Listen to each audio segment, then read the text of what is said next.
ರಾಹುಲ್ ಗಾಂಧಿ ಅವರ ನೇತೃತ್ವದಲ್ಲಿ ಅಪಾರ ಸಂಖ್ಯೆಯಲ್ಲಿ ಏನು ಜನರ ಬೇಡಿಕೆ ಇದೆ, ದೇಶದ ಮನೋಭಾವ ಹೋಗಬೇಕು, ಪ್ರೀತಿಯ ಮನೋಭಾವ ಬರಬೇಕು. ಮಣಿಪುರದಲ್ಲಿ ಆದಂತ ಘಟನೆ ಇಡೀ ಜಗತ್ತಿನಲ್ಲಿ ನಮ್ಮನ್ನು ತಲೆ ತಗ್ಗಿಸುವಂತ ರೀತಿಯ ವಾತಾವರಣ ಸೃಷ್ಟಿಯಾದಂತ ಸಮಯದಲ್ಲಿ ಕೂಡ ಒಂದು ಶಬ್ದ ಕೂಡ ಅದಕ್ಕೆ ಸ್ಪಂದನೆ ಮಾಡಿದಂತ ಪ್ರಧಾನಮಂತ್ರಿಗಳು, ಮಾನವತಾ ಇದನ್ನು ಕಳ್ಕೊಂಡಂತ ಪ್ರಧಾನಮಂತ್ರಿಗಳು ತನ್ನ ಸರ್ವಾಧಿಕಾರಿ ಮುಖಾಂತರ ಎಲ್ಲವನ್ನೂ ಕೂಡ ಕಡಿವಾಣ ಹಾಕ್ತೇವೆ ಅನ್ನುವಂಥ ರೀತಿಯ ಪ್ರವೃತ್ತಿಯ ಮುಖಾಂತರ ಹೋಗುವುದಕ್ಕೆ ನಮ್ಮ ಧಿಕ್ಕಾರ ಇದೆ. ಅದನ್ನು ನಾವು ಖಂಡಿಸುವಂಥ ಕೆಲಸಗಾರರು ಮಾಡ್ತೇವೆ.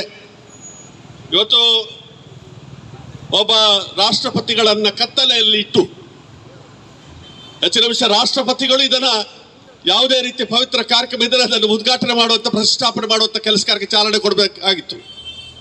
ಬರೇ ಇವತ್ತು ತೋರಿಕೆಗೋಸ್ಕರ ಮಾತ್ರ ರಾಷ್ಟ್ರಪತಿಗಳನ್ನ ಕೂರಿಸ್ಕೊಂಡು ಆ ಪೀಠದಲ್ಲಿ ಕೂರಿಸ್ಕೊಂಡು ಇವತ್ತು ಅವರಿಗೆ ಅವಮಾನ ಮಾಡುವಂತ ಕೆಲಸ ಕಾರ್ಯವನ್ನ ಎಲ್ಲೂ ಕೂಡ ನಮ್ಮ ಸಂವಿಧಾನ ತೋರಿಸಿಕೊಟ್ಟಿಲ್ಲ.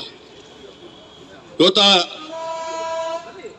ಸಂವಿಧಾನಕ್ಕೆ ತದ್ವಿರುದ್ಧವಾದಂತಹ ಕೆಲಸ ಕಾರ್ಯವನ್ನು ಏನು ಈ ಸರ್ಕಾರ, ಈ ನಾಯಕರು ಸರ್ವಾಧಿಕಾರಿಯವರು ಮಾಡ್ತಾರೆ, ಅದರ ವಿರುದ್ಧ ಇವತ್ತು ಖಂಡಿಸುವಂತ ರೀತಿಯ ಪ್ರತಿಭಟನೆ ಮಾಡುವಂತ ಕೆಲಸಗಾರರು ಬರೀ ಕರ್ನಾಟಕ ರಾಜ್ಯದಲ್ಲಿ ಮಾತ್ರ ಅಲ್ಲ, ಪ್ರತಿ ಜಿಲ್ಲೆಯಲ್ಲಿ ಮಾತ್ರ ಅಲ್ಲ, ದೇಶದಾದ್ಯಂತ ಈ ಪ್ರತಿಭಟನಾ ಕಾರ್ಯಕ್ರಮವನ್ನು ನಡೆಸುವಂತ ಸಮಯದಲ್ಲಿ ಇದಕ್ಕೆಲ್ಲ ಒತ್ತು ಕೊಟ್ಟು ಇದನ್ನು ನಾವು ಖಂಡಿಸ್ತೇವೆ.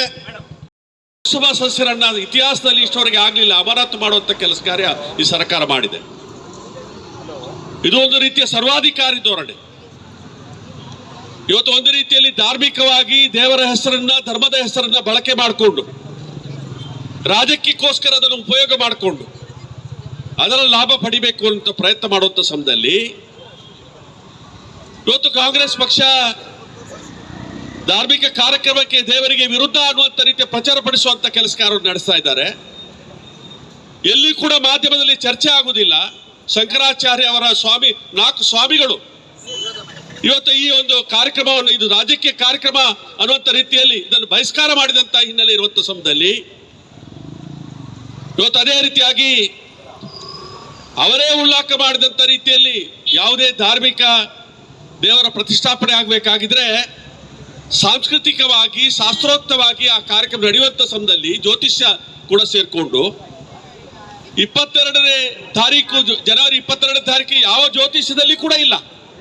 ಶಂಕರಾಚಾರ್ಯ ಅವರೇ ಹೇಳುವಂತ, ಸ್ವಾಮಿಗಳೇ ಹೇಳುವಂತ ಮಾತು. ಇವತ್ತು ಅದನ್ನ ತ್ವರಿತಗತಿಯಲ್ಲಿ ಕೆಲಸ ಪೂರ್ತಿ ಆಗದೆ ಇವತ್ತು ಪ್ರತಿಷ್ಠಾಪನೆ ಮಾಡುವಂತ ಸಮಯದಲ್ಲಿ ಆ ಕೆಲಸ ಪೂರ್ತಿ ಆಗಿರ್ಬೇಕು ಅನ್ನುವಂಥ ರೀತಿಯ ಶಾಸ್ತ್ರೋಕ್ತ ಇದ್ರೂ ಕೂಡ ಅದನ್ನೆಲ್ಲ ಬದಿಗೆ ತಳ್ಳಿ, ನಾನು ನಿನ್ನೆ ಶಂಕರಾಚಾರ್ಯ ಅವರ ಕರಣ್ ಥಾಪರ್ ಅವರ ಒಂದು ಇಂಟರ್ವ್ಯೂ ನೋಡ್ತಾ ಇದ್ದೆ.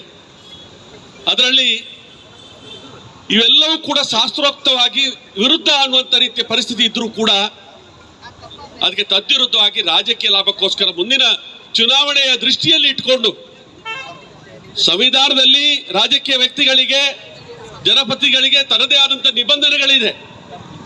ಅದನ್ನೆಲ್ಲ ಬದಿಗೆ ತೋರಿ ರಾಜಕೀಯ ಲಾಭಕ್ಕೋಸ್ಕರ ಏನನ್ನೂ ಮಾಡಬಹುದು ಅನ್ನುವಂಥ ರೀತಿಯಲ್ಲಿ ಇವತ್ತು ಸನ್ನಿವೇಶಗಳು ನಡೀತಾ ಉಂಟು.